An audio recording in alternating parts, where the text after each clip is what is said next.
Hello, my name is Abraham Klein, and this is the Yinzer Club.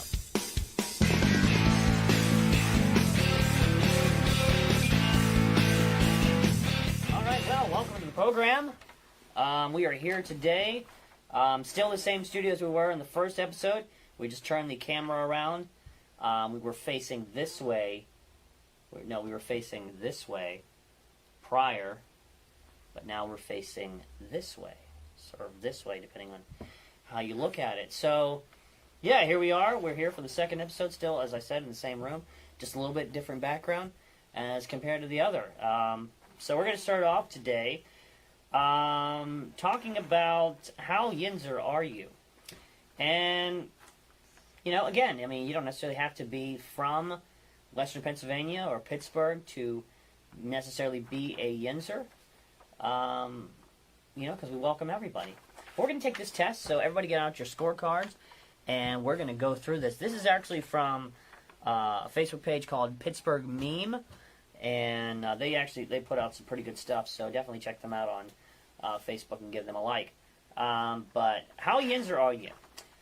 Yins get 1 point for every item you've done. So I'm not sure if we'll be able to bring this up on the screen or not. But follow along if you will.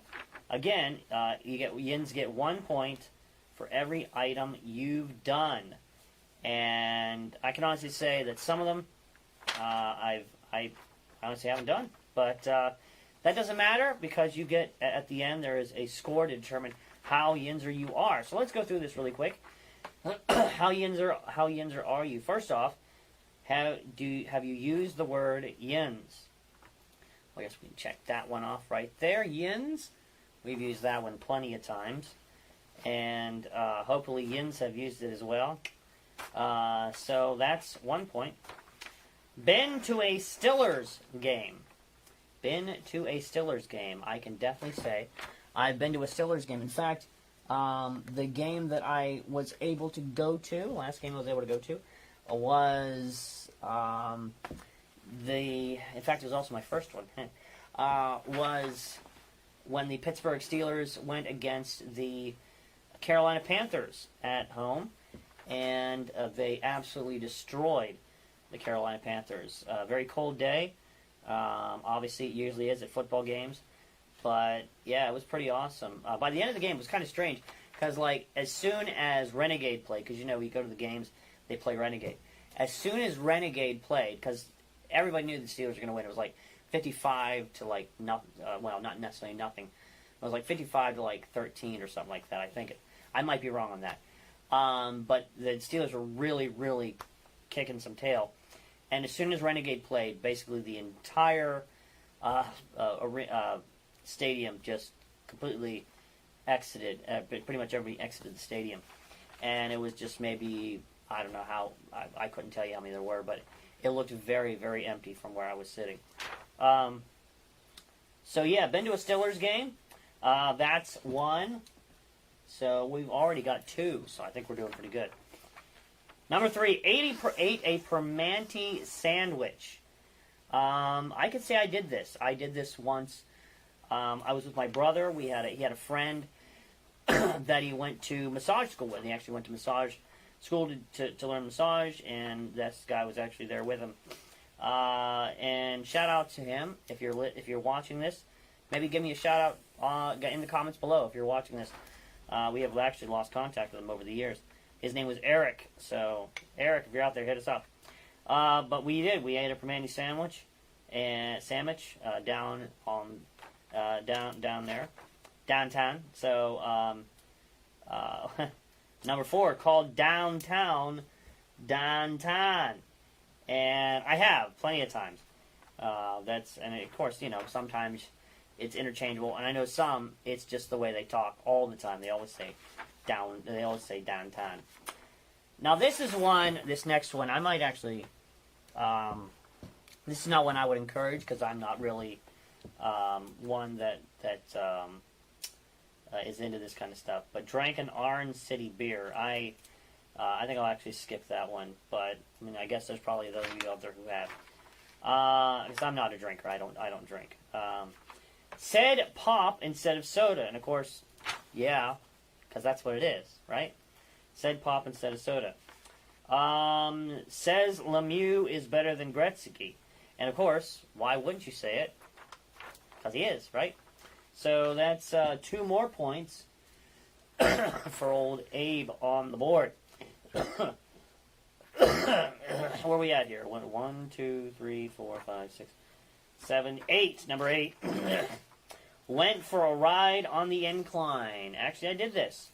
And I actually went on the Duquesne incline, which is when you go across, I believe it's on the south side, or south side of Pittsburgh. You go across the bridge and all that stuff, and you go up, and yeah. So yes, I went on the incline, went up, visited the little area there that shows you a little history about the area, and then we went down. It was a pretty fun experience. Got a lot of pictures, and did a video and all that kind of stuff. It was pretty fun. So yeah, let's put that one down. Hate Philadelphia just because, and of course, why not? It's Philadelphia. I've often heard it said, why don't we just give it to New Jersey, right? Come on. What are we doing here? So, did I already mark that one down? I don't know. Let's see. Yeah, well, let's just mark it down anyway. I hope I did. If I didn't, let me know.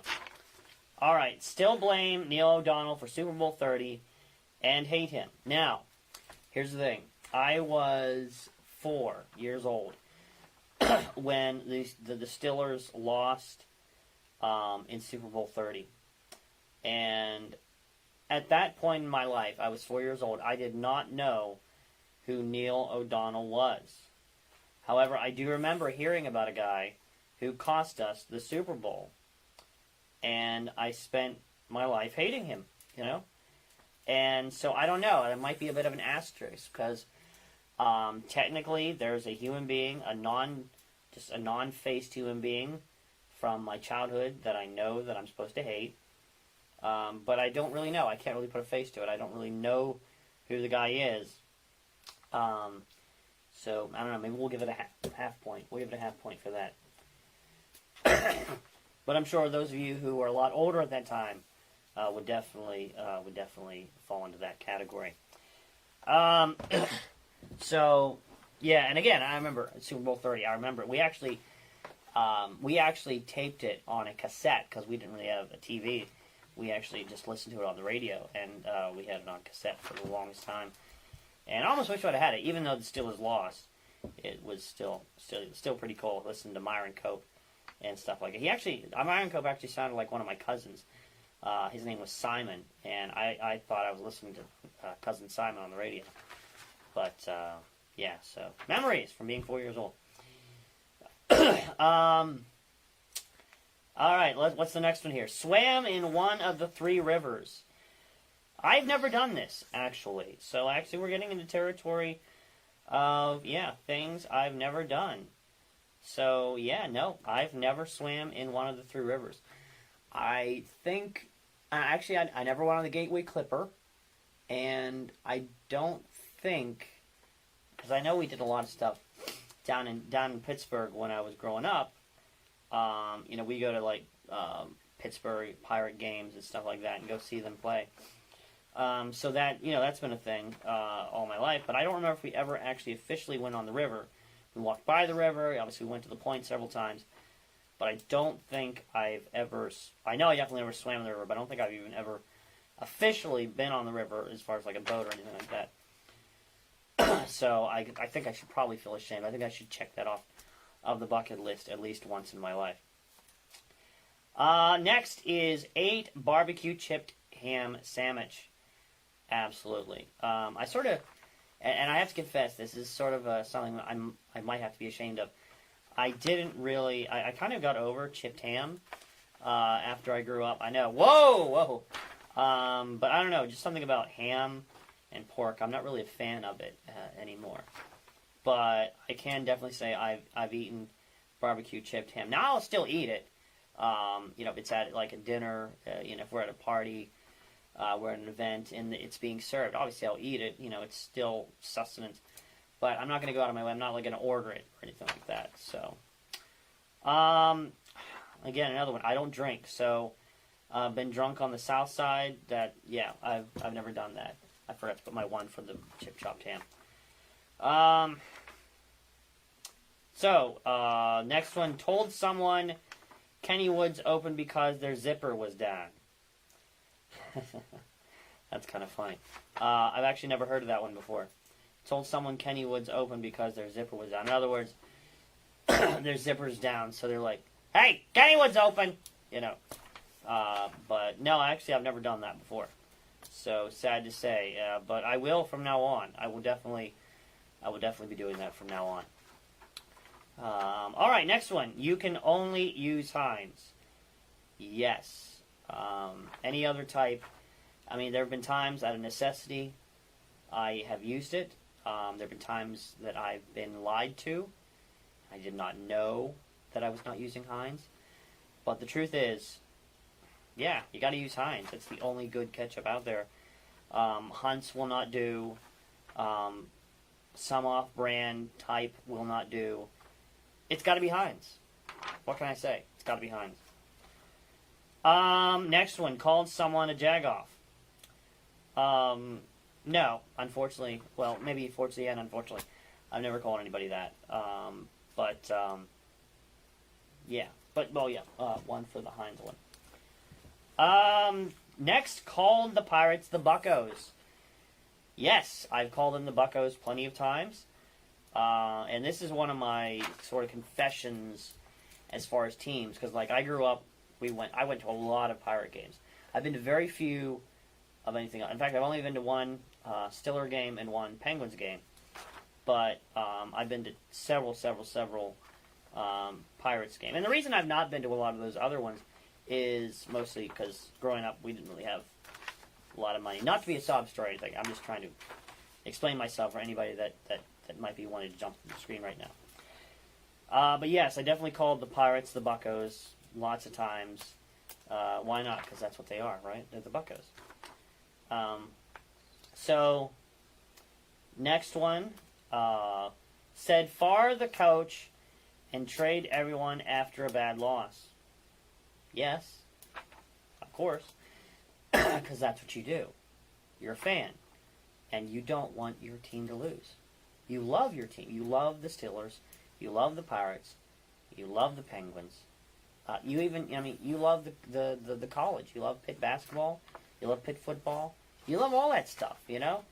And if they're going to lose, you might as well fire the coach and trade everyone after the loss. Well, I don't know if you can necessarily do that with the college. But as far as the Steelers and the Pirates and the Penguins, oh yeah, they lose. And by the way, fire nutting. Or nutting, please sell. That's definitely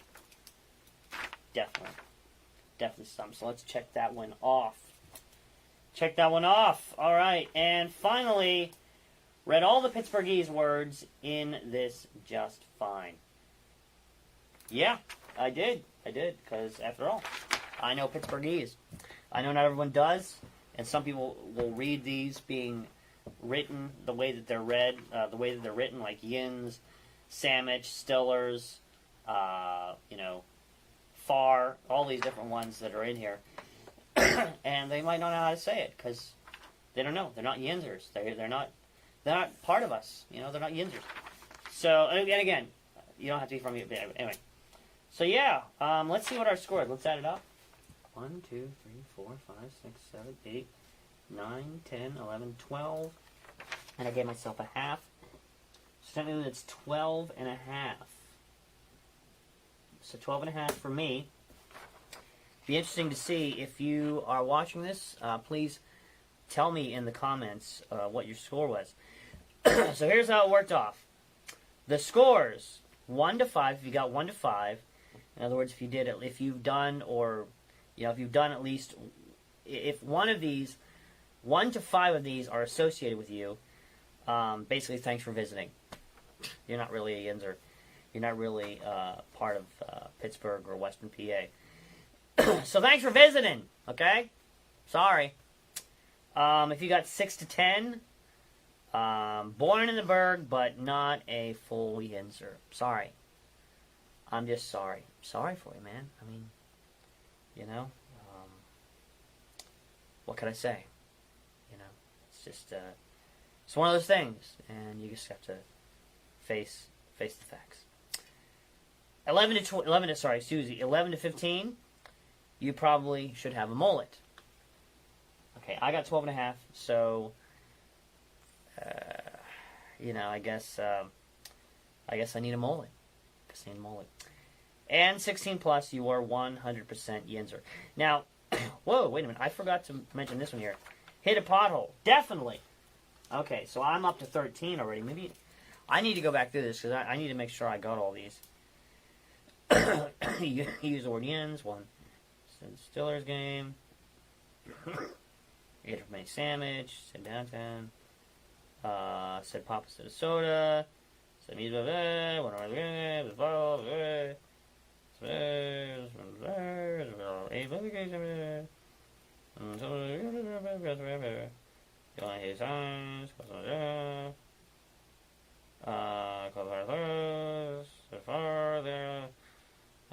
Yeah, okay, so.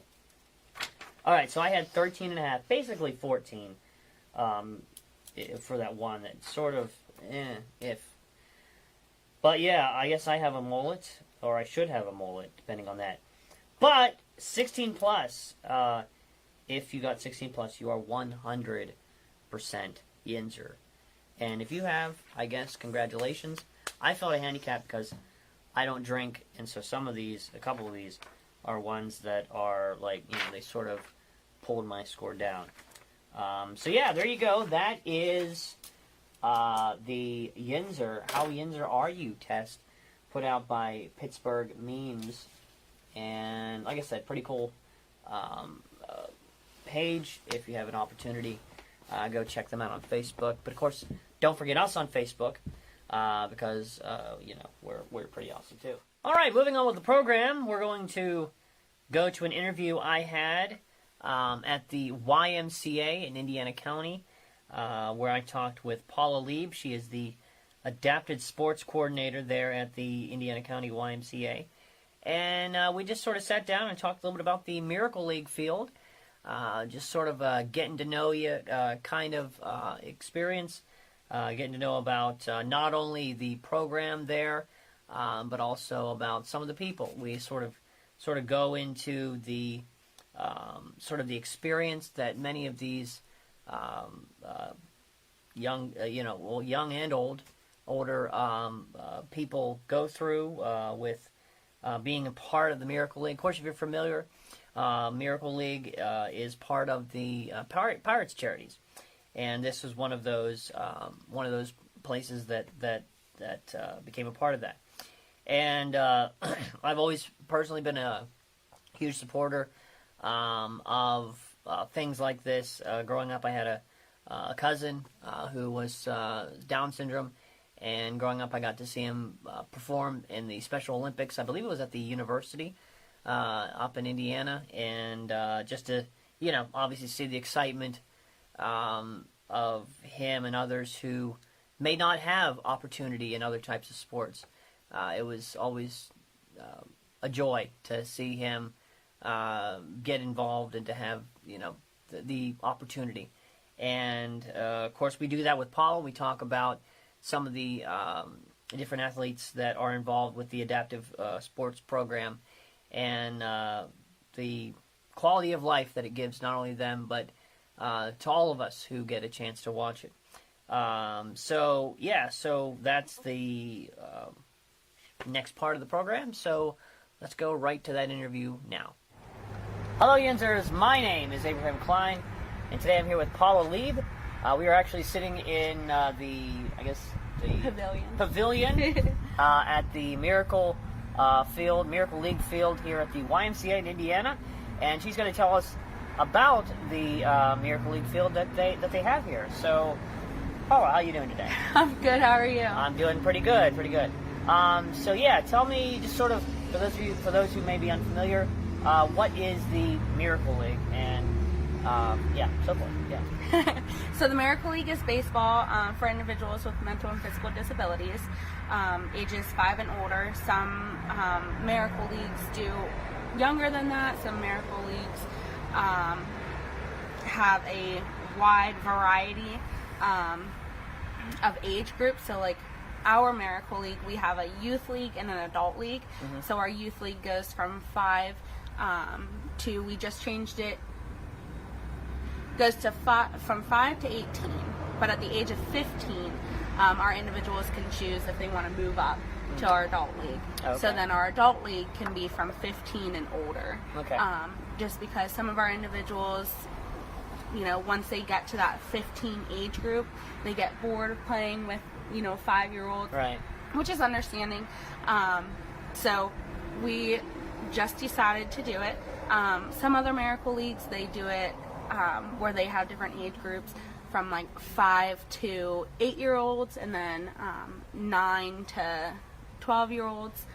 It just kind of depends on where you go. Okay. So, yeah, I mean, we were talking before about the fact that the YMCA has been here for a while. How did it come about that you guys got the Miracle League? How did it come about that all this transpired, that you got all this? So a woman named Nancy Housel, she reached out to the YMCA because her son runs the Cranberry YMCA, or the Cranberry Miracle League.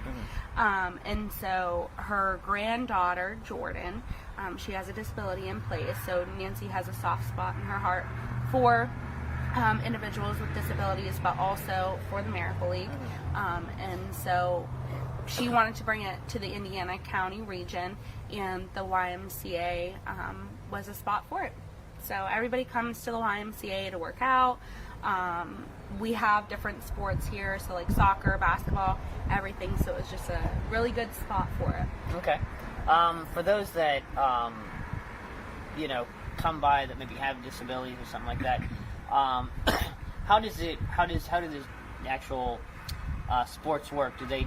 Are they able to just come up and just play in the field, or is there a certain sign-up thing, or how does all of that work? There's a sign-up. So we have a system called DAXCO through the YMCA. That's how we sign everybody up who comes to the YMCA to participate in programs. So we sign them up through DAXCO with their registration form, and they have to fill out the basic information, their name, their address, all of that information. And then we also ask little silly things like, what's your favorite color, what's your favorite song, all of that kind of stuff. And that way it gives us stuff to announce throughout the games. Okay. And so they register at our front desk, and then I order jerseys for everyone. And then once our season starts, everybody is put on their specific team. Once our season starts, we get out onto the field and we play 2 innings of baseball. And between those 2 innings, we sing "Take Me Out to the Ball Game," which our players absolutely love. Oh, yeah. You can see them just all come to the microphone and just blast it out to the whole world, which is awesome. Yeah. But yeah, they have to sign up to be a part of it. And then we do have some individuals that don't want to play but would rather volunteer their time. Okay. So we have some individuals who help us with concession stand, who help us announce our games. Just like Major League Baseball, we announce our games. So every player that's up to bat, we announce their name, and then some favorite things that they wrote down. Okay. How does a season work, so to speak? Like, when does it start? How long does it go? And what all it entails with that? So we start at the beginning of May. So we'll start this year, May 9th. It is our 5th year, so we're hoping for a huge celebration. Yeah. So happy anniversary. Happy 5th anniversary, I should say. Thanks. Yeah.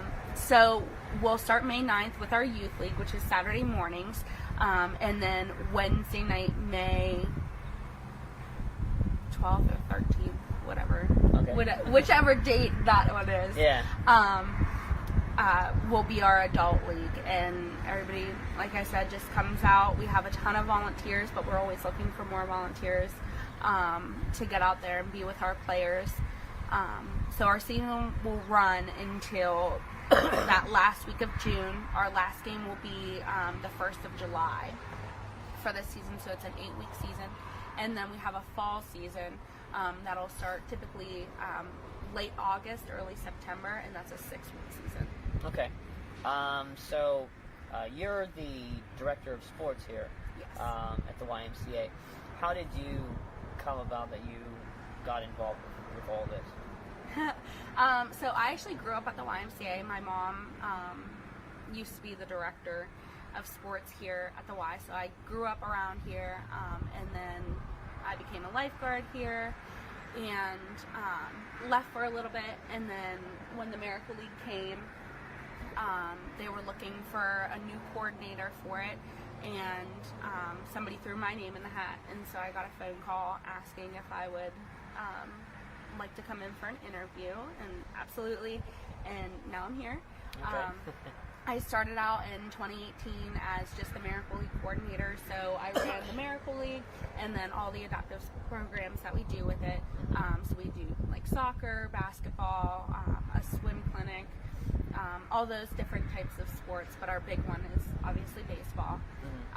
And then this past September, with people leaving and us having to merge some positions, they asked if I would like to be the director of sports, and so now I run all of the programs that are through the YMCA, so that includes the Miracle League still, all of our adaptive programs, our youth sports, and then I oversee our adult sports. Okay. And so what has been your, reaction, your feeling about what the purpose of the league and what it serves with those that have special needs and things like that? What's been your, how has it worked out in your life, I guess? So I have always been around individuals with disabilities since the time I was little in camp at the YMCA. I had friends who had just varying, unique abilities, and so from that time up until now, I've always worked with individuals with varying abilities, and then getting to come here, words can't describe it, honestly. Yeah. It is a phenomenal experience. You get to meet people that you never thought you would ever meet. You get to become part of a family that really sticks up for one another and helps no matter what. We had, for example, a player pass away. It was just his time to go, and just the way that our family came together and just supported his parents and everything. It was just absolutely phenomenal. You don't get it anywhere else. And these individuals, they make you happy. Yeah. Just talking to them, joking around with them, you don't see it anywhere really, except for here. Right. And you've had the opportunity to, since you've been involved with this, to see firsthand their experience and the joy that it brings them, and just, I can only imagine how rewarding that would be. Yeah. But how have you seen a change with those that are involved with it, the actual players, and how it's actually helped, because they're getting the opportunity to play something that they love, right? And they're getting an opportunity to do stuff that, they're getting an opportunity to play baseball and have a team and everything like that. How has that been an effect on them as well? So actually, we put out a survey each season to the parents and ask them, what have you seen different in your child or your player? What have you seen? Has their self-esteem, increased? Has their ability to make friends increased? And just those answers in general tell you so much. I've had players who they'll sit in the corner, not talk to anybody, and now they are out on the field, talking to everybody, Yeah. Their self-esteem just, it goes way up, Yeah, that's great. Yeah. Oh my gosh. It is a great experience. Yeah. Watching them, from when I started, and some of the individuals I've known for a long time, with our IUP, which is Indiana University of Pennsylvania, we have a SNAP program, which is our Special Needs Activities program. And so a lot of our players participate in that program. And so seeing them in that program compared to the Miracle League, from, I have one player who I've watched him since he was 5 years old. And now we're here, and he has grown so much, big wise, but also just making friends. You can see his self-esteem, goes, and the smile on his face every day is just. Ah, that's great. Yeah. Yeah. So as you mentioned, you guys are coming up on the 5th anniversary. Mm-hmm. You guys plan on doing something special to sort of commemorate that milestone or anything like that? We are. It's in the works, so I don't want to spoil anything. But it'll be a huge celebration. We had one of our founders pass away during our last season, and so it's been kind of hard trying to get over that. But we will be incorporating his memory into everything that we're doing. So it'll be a fun opening week. yeah, I can imagine. But yeah, hopefully some bounce houses, get them out for the players, some face painting and stuff like that. But okay, yeah. So the Miracle League is, obviously you guys have the baseball field. You guys, do they do other types of sports? And if so, do they plan to actually incorporate them in the future? So, like I said, we do adaptive programming here as well. So we have soccer, and basically all of our other programs, besides the Miracle League, it's skills clinics. So it's getting them to work on sports that, growing up they didn't get to play.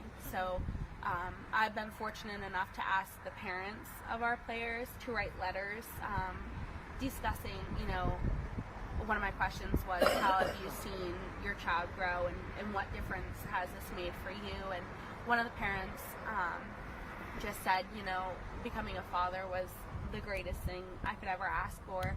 And he was like, and I always wanted to play football and soccer and all the sports with him. And then he comes out and, they love him to death, but he has some physical limitations and he can't play everything that his dad, was hoping for, which is fine. And he just said, the Miracle League has helped him grow in so many ways. And just baseball in general, being able to play. So we are hoping to get back to your question, we are hoping to expand our programs. But everybody loves baseball, so it's hard to get them to get involved in the other sports because they're so in love with what we do with the baseball program. Right. So. Yeah. I guess another question would be, you mentioned different people, the parents that you just mentioned, the young man that was 5, you've seen him grow and things like that. Is there anybody here that you've seen through the program that has sort of stood out as far as someone who maybe, at first seemed a lot less involved and has eventually blossomed into a lot more self-esteem and things like that? So let me tell you, we have 100+ players, so it's hard to point out just one. I have seen that many times already. Just with starting in 2018, I can think of 5 players off the top of my head, that have really blossomed like that. And it's amazing to see that experience. It's something that you would never think that they would get to that point. Right. Because they're so, I don't want to say scared, but they are. They're scared to come out of their shell. We're all scared sometimes. We get into a new environment and things like that. But yeah. So I can't name one player off the top of my head, but there's been a ton of players who have just blossomed, over the years. Right. Okay. I guess we'll sort of close up here. If people would like to learn more about what you guys do with Miracle Leagues, maybe even just the YMCA here in Indiana County, what's the best way they can get a hold of you guys? So there's a few ways. You can always call the YMCA. Is it okay if I give the number? That's fine. 724-463-9622. That's the YMCA's phone number, and our front desk staff is phenomenal. They will give you all the information that you need. Or if you like to be a visual person, you can always go to our website, icymca.org, which is indianacountyymca.org. And on there you can find pretty much everything and anything, and you can also register online for our programs as well. There is a tab for the Miracle League under the adaptive programming. So if you click on adaptive programming, it'll bring you like a little drop down, and you can click on the Miracle League and learn so much more about it and everything that we do. Or, of course, our last option is you can always just come to the Y and check everything out, because I think that's the best way to do it. You know, get into the atmosphere and see how things are. Come out, check out our field. We do have it locked, but people can kind of stand around and like look at everything we have, and then go into the Y and obviously ask questions. Yeah. So. Yeah, so May should be here pretty soon. Yeah. Are you excited about the upcoming year? I am. I am super excited. We have a lot of plans ahead. Just being able to see the players, and you know, if you see any of them walking around town, you will know that they're a Miracle League player because they wear their jerseys all the time. Nice. And they glow. Okay. All right. So, yeah, this has been Abraham Klein here today with Paula Lieb. She's the Director of Sports here at the YMCA in Indiana. And, yeah, we've just been having a conversation about the Miracle League and how it came to be. It's been pretty interesting to learn about it. And, of course, if you'd like to learn more, she told you how to find out. So, so this has been Abraham Klein for Yinzer Magazine and Yinzer Club, the Yinzer Club podcast. We hope you like this video. If you have, please share it. Let everybody know about all the good things happening in the world of Yinzer. So, again, this has been Abraham Klein saying, you just have a great day. But, yeah, this has been Abraham Klein today for Yinzer Club. We hope you'll join us again next time for our next episode. If you have stuff you'd like to see on the program, somebody that you feel should be highlighted on this program, my email should be on here, abrahamklein@gmail.com. You can message us directly on our Facebook page. Other ways, I guess my phone number should be on there too if you want to give me a text on our Facebook page, that is. And we'd be glad to highlight them. We'd be glad to talk about it. And, yeah, give us your thoughts in the comments as well. We always want to, see what Yins are up to. So definitely do that. Also go to our store, yinzerclub.com, and check us out. And, of course, check out all the other shows on on idiotradio.net. So, again, this has been Abraham Klein for Yinzer Club saying, Yins have a great day.